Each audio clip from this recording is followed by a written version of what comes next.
I have 2 children, my father said into the microphone, smiling wide. A doctor and an investor. The room burst into applause. Crystal glasses clinked. Cameras flashed. People in shiny suits and long dresses nodded like they were watching something important. I was standing near the back wall. Invisible. My hands were shaking. My heart felt like it was being squeezed. Because he was talking about my brother, Jason, the doctor. And my cousin Mark, the so-called investor. Not me. His own daughter. Me. Then, I smiled. Not a happy smile. Not a proud smile. A dangerous smile. The kind that comes when your heart finally breaks. I took one step forward. Then another. And another. People started turning to look at me. My father saw me too. His smile froze. I raised my hand and said loudly, "Dad, should I tell them the truth?" The room went silent. Every single person stared at me. My father's face turned white. And right before I could speak again, someone grabbed my arm hard from behind. "Don't," a voice whispered. My breath stopped. My chest burned. My future was about to explode. But before I tell you what happened next, please, if you feel my pain already like this story, stay till the end and subscribe. Because what my family did to me after this moment almost destroyed my life. Now let me take you back, so you understand why that smile meant everything. My name is Emily Carter. I was born in Columbus, Ohio. I grew up in a small yellow house with white windows and a creaky front door. My dad's name is Robert Carter. He owned a growing tech company called Carter Solutions. My mom, Linda, was a nurse. Kind. Soft-spoken. Always tired. And my older brother, Jason? He was everyone's favorite. Smart. Tall. Perfect. From the day he learned to read, people said, "That boy is special." When I learned to read, people said, "That's nice, Emily." I learned early that nice meant not important. Still, I loved my family. I loved my dad. When I was little, he used to lift me up and spin me around. Princess Emily, he would call me. I believed him. I believed I mattered. But things changed when I turned 13. That was when Jason won a big science competition. He went on TV. Our house filled with gifts. Our relatives started visiting. Everyone talked about Jason's future. No one talked about mine. I worked hard in school. I stayed up late. I studied. I joined clubs. I volunteered. I dreamed of becoming a business leader, like my dad. I wanted to work at Carter Solutions. I wanted him to say, "That's my daughter." But every time I tried to talk about my dreams, he would say, "That's nice, Emily. Focus on helping your brother." Helping. Always helping. When Jason went to college at Johns Hopkins, my parents threw a big party. When I got into Ohio State University for business and finance, we ordered pizza. That night, I cried in my room, quietly, so no one would hear. In college, I worked 2 jobs. Library in the morning, coffee shop at night. I saved every dollar. I learned about stocks, investments, startups. I started a small online business selling handmade planners. It grew. Slowly. Then faster. By the time I was 22, I was making more than my mom. But I didn't tell my family. Because every time I shared good news, they found a way to shrink it. "Oh, that's just luck.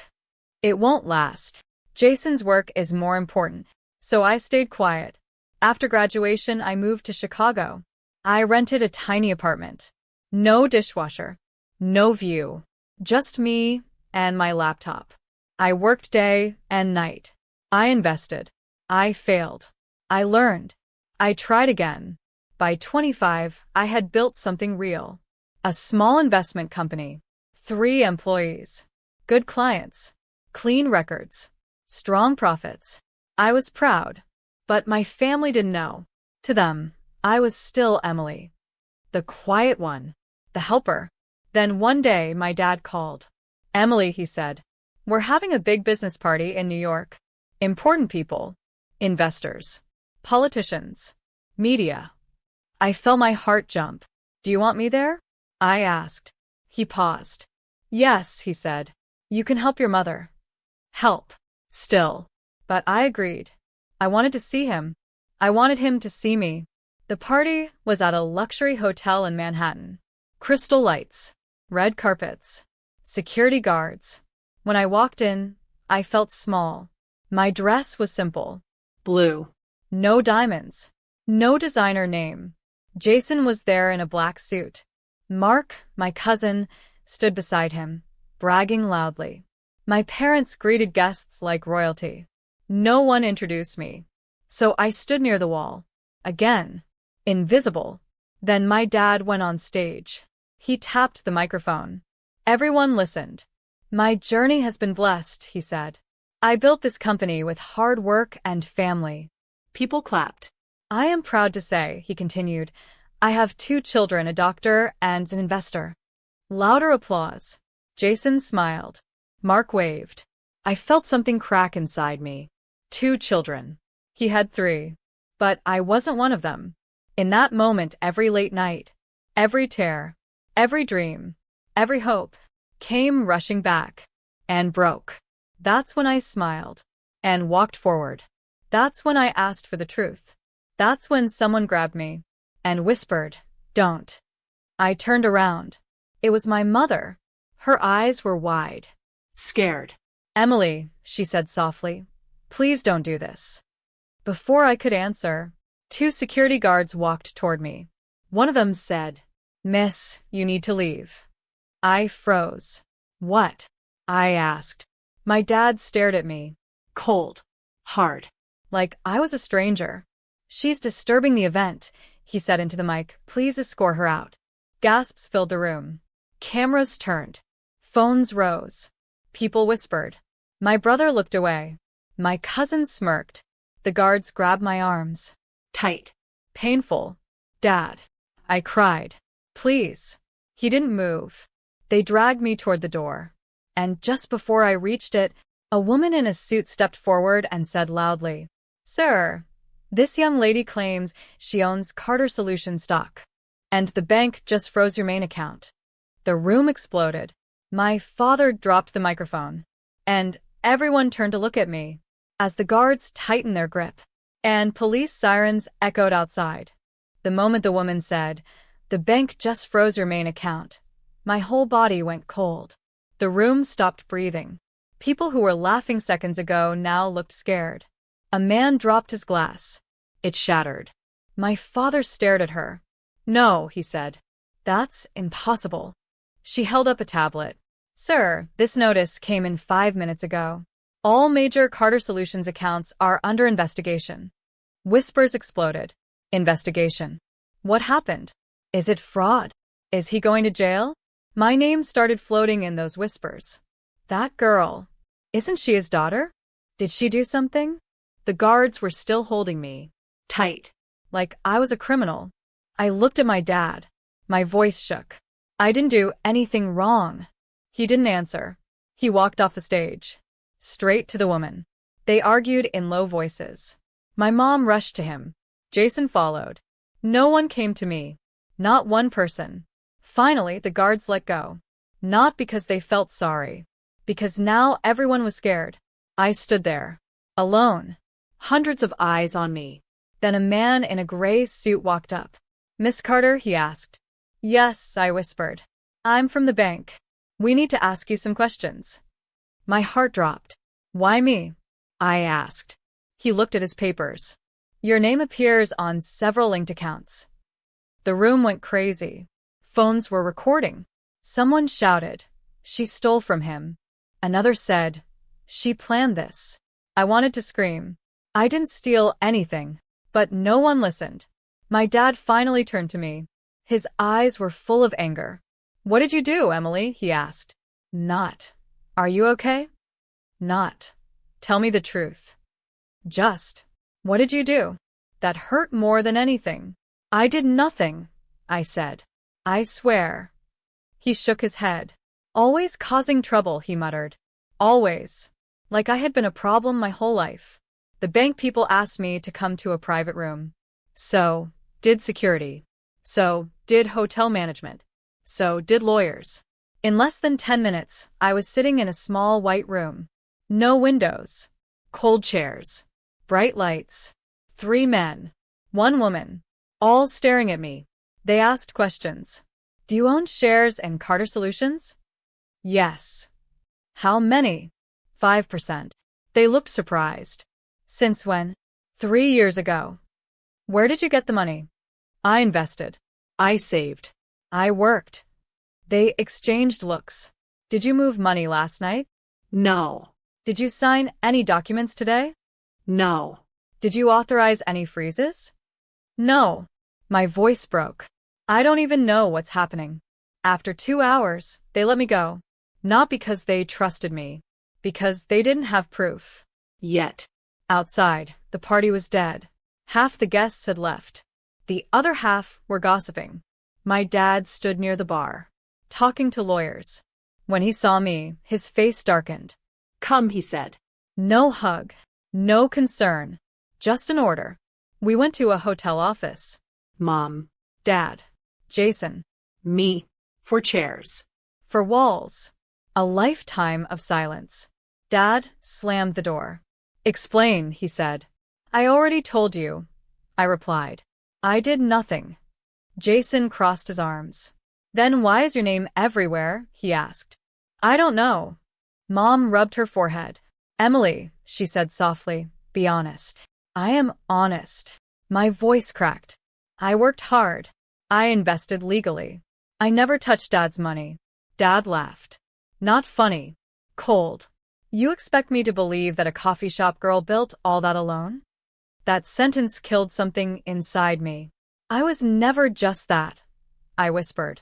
He ignored me. The lawyers say the problem started from an account linked to you, he said. That's not my fault. Everything is always about you, he snapped. I stared at him. Since when? Since when was I everything? Jason shook his head. You're embarrassing us, he said. Embarrassing. That was what I was to them. Not a daughter. Not a sister. A shame. That night, they told me not to come home. Stay somewhere else, Dad said, until this is cleared. I slept in a cheap motel, crying into a pillow, wondering how my life flipped in 1 hour. The next week was hell. News blogs posted. Tech CEO's daughter linked to financial scandal. Family betrayal at Manhattan party. Is Emily Carter the mastermind? My phone blew up. Hate messages. Threats. Strangers calling me a thief. My landlord asked questions. Clients canceled. My small company lost trust. In 7 days, I lost half my business. I called my dad. He didn't answer. I texted Jason. No reply. I begged my mom. She said, give us time. Time. While my life burned. One afternoon, 2 officers knocked on my door. Emily Carter? One asked. Yes. You're requested for questioning. My knees shook. They took me to the station. No handcuffs. But everyone stared. Like I was guilty. They asked about transfers, documents, signatures, emails. One thing kept coming up. A fake contract. With my name. My signature. My ID. But it wasn't mine. Someone had copied everything. Perfectly. I told them. I never signed this. They said, we'll see. When I got out, my lawyer called. Emily, he said, this is serious. Someone framed you very well. Who? I asked. He paused. The trail leads close to home. My heart skipped. What do you mean? It looks like someone in your family circle had access. I went quiet. That night, I went back to my parents' house. Uninvited. I knocked. Mom opened. Surprised. Emily. I need to talk, I said. Inside, Dad and Jason were in the living room. Talking. Laughing. Like nothing happened. When they saw me, the air changed. I was framed, I said. The lawyer confirmed it. Dad frowned. Convenient, he replied. I'm telling the truth. Jason stood up. Stop acting like a victim, he said. You ruined everything. Someone used my name. I cried. He laughed. Sure. Then he said something that crushed me. You've always been jealous. Maybe you finally snapped. I stared at him. You think I'd destroy our family? He shrugged. Money changes people.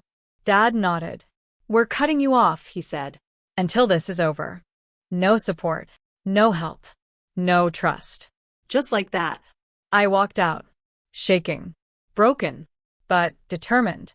I promised myself I would find the truth, no matter who it was. 2 days later, my lawyer called again. Emily, he said urgently. New evidence came in. What is it? The forged documents were uploaded from a private laptop. Whose? He took a breath. Registered to your brother, Jason. My phone slipped from my hand, and before I could even process that, police cars pulled up outside my building, and officers rushed toward my door. The loud knock on my door felt like a gunshot. Bam. Bam. Bam. Police. Open up. My heart slammed against my chest. My hands shook as I stood up. I looked around my small apartment. Nothing illegal. Nothing hidden. Nothing wrong. Still, fear filled every corner of my body. I opened the door slowly. 3 officers stood there. Serious faces. Hands near their belts. Emily Carter? One asked. Yes, I whispered. You are being taken in for further questioning regarding the Carter Solutions investigation. For questioning?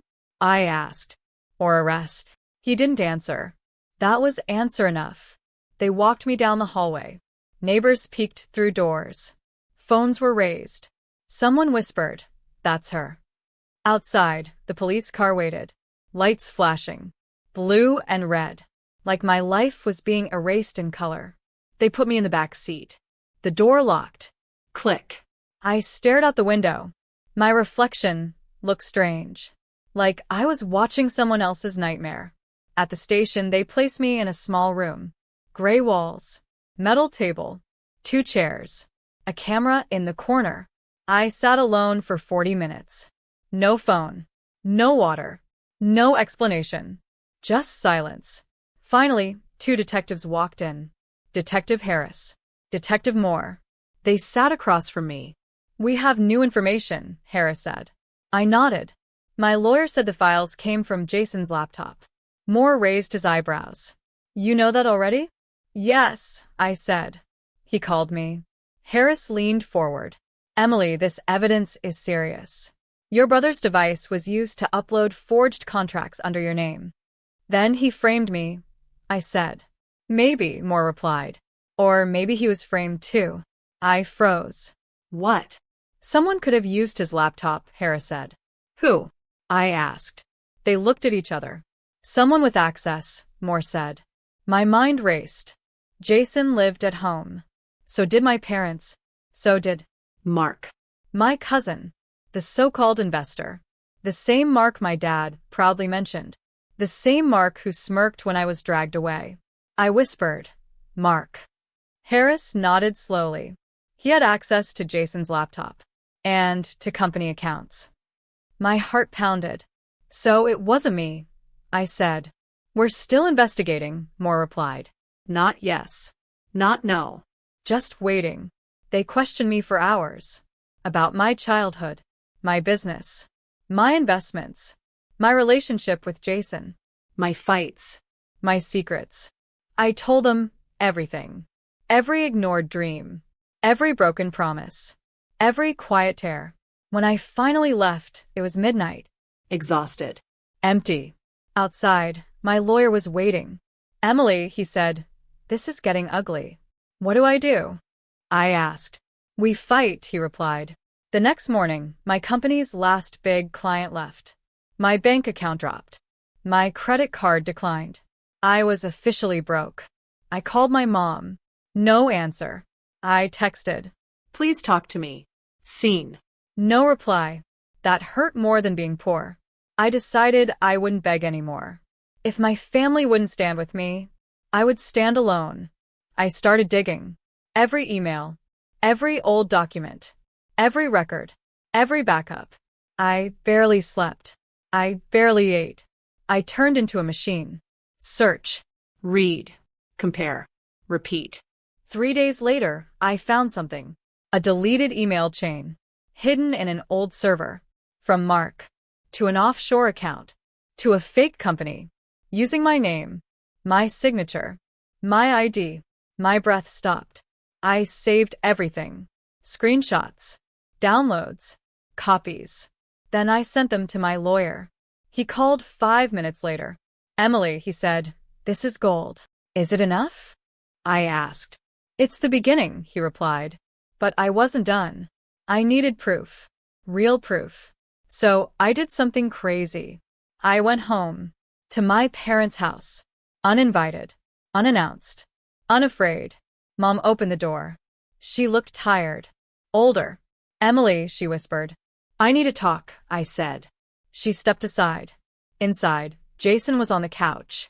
Mark was at the dining table, on his laptop, typing fast.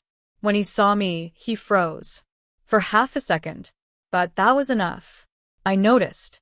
Hey, I said calmly. Miss me? Jason stood up. What are you doing here? I live here too, I replied. Or I used to. Dad walked in. His face hardened. You're not welcome, he said. I'm here for the truth, I replied. Mark laughed nervously. You're still playing victim? I walked closer to him. You framed me, I said softly. The room went silent. What? He snapped.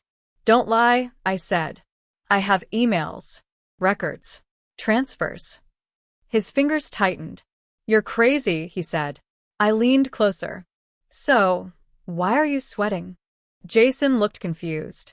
Mark, he asked. Mark stood up. This is ridiculous, he said. She's trying to shift blame.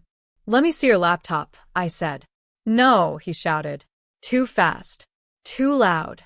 Too scared. Dad stepped forward. Mark, give it to her. Mark hesitated, then slowly closed the laptop. I can't, he said. Why? Jason asked. Because. He stopped. I grabbed the laptop. He tried to pull it back. We struggled. It slipped, hit the floor, cracked. The screen went black. Mark's face turned pale. You ruined everything, he whispered. Everyone stared.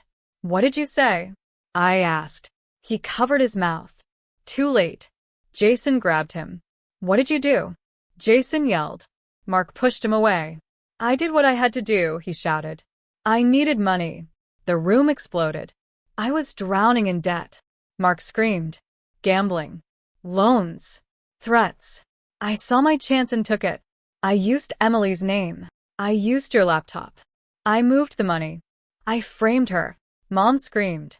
Dad fell into a chair. Jason looked like he'd been punched. I stood there.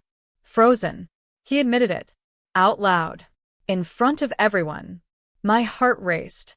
My hands shook. Say it again, I whispered. Mark realized what he had done. His eyes filled with fear. I didn't mean. Dad pulled out his phone. I'm calling the police, he said. No, Mark begged. Too late. Sirens came again.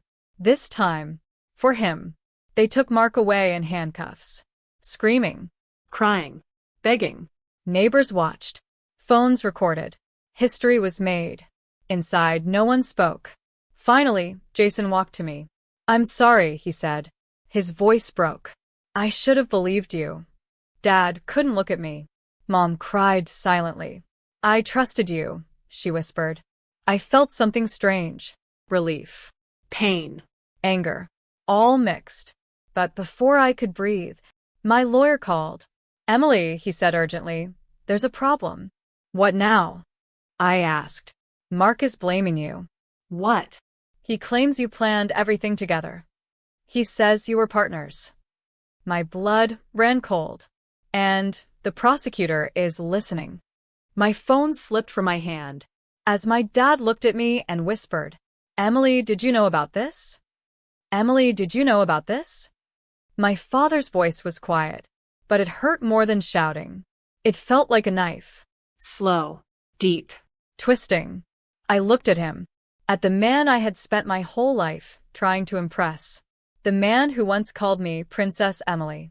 And I said, no, Dad, I didn't. My voice was steady, even though my heart was breaking. I was the one he destroyed. I continued. Why would I help him ruin my own life? No one answered. Mom wiped her tears. Jason stared at the floor. The house felt empty, even with all of us inside it. That night, I couldn't sleep. Every time I closed my eyes, I saw police lights, heard whispers, felt hands pulling me away. At 6 a.m., my lawyer called.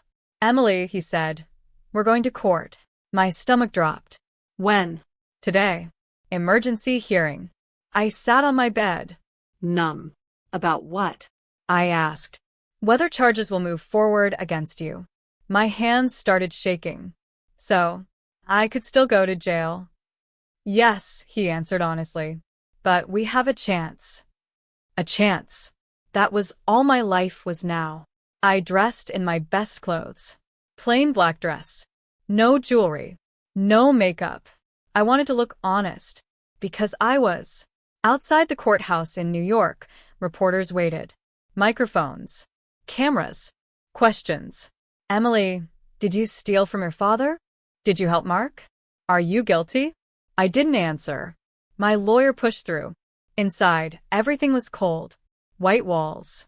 Hard benches. No comfort. No mercy. I sat behind him, hands folded, praying silently. The judge walked in. Court is in session. My heart nearly stopped. The prosecutor stood. Your Honor, Mark Wilson has confessed to financial crimes. However, he claims Emily Carter was his partner. My chest tightened. My lawyer stood. Your Honor, we have evidence proving Miss Carter was framed. Proceed, the judge said. One by one, the truth came out. The emails, the offshore accounts, the deleted files, the timestamps, the fake signatures, the voice recording. Yes, recording. When Mark was screaming in my parents' house, Jason had turned on his phone. Without anyone noticing, he recorded everything. I used Emily's name. I framed her. I moved the money. The courtroom froze. The audio played. Mark's voice filled the room. Clear. Ugly. Guilty. My knees almost gave out. The judge leaned forward. This is strong evidence, he said. The prosecutor frowned. My lawyer added, Miss Carter lost her business, reputation, and mental health because of this lie. Silence. Then the judge spoke. Charges against Emily Carter are dismissed. I didn't understand at first. Dismissed? Then it hit me. I was free. Not maybe. Not later. Now. Tears fell. I covered my mouth. My lawyer smiled. Outside, reporters rushed again. But this time, the questions changed. Emily, you were innocent? Do you forgive your family? Will you sue? I only said one thing. The truth matters. Mark was charged. Fraud. Identity theft. Money laundering. He went to federal prison. 10 years. No more smiling. No more bragging. No more lies. Carter Solutions survived. Barely. My father almost lost everything. Investors left. Trust was broken. But slowly, it healed. So did we. One evening, weeks later, Dad came to my apartment. No suit. No power voice. Just a tired man. He held a small box. I was wrong, he said. I failed you. He opened the box.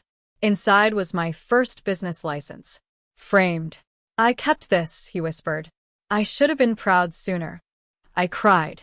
So did he. Jason hugged me.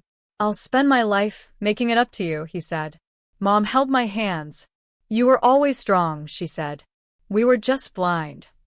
I rebuilt. Slowly. Carefully. With wisdom. With scars. My new company grew. Bigger than before. Cleaner. Stronger. And this time, my name was everywhere. On purpose. 1 year later, Carter Solutions hosted another party. Same city. New start. Dad stood on stage again. But this time his voice shook. I once made the biggest mistake of my life, he said. I ignored my greatest blessing. He looked at me. My daughter, Emily Carter, is not just an investor. She is my hero. The room stood. Applause. Loud. Long. Real. I smiled. Not a broken smile. Not a dangerous one. A peaceful one.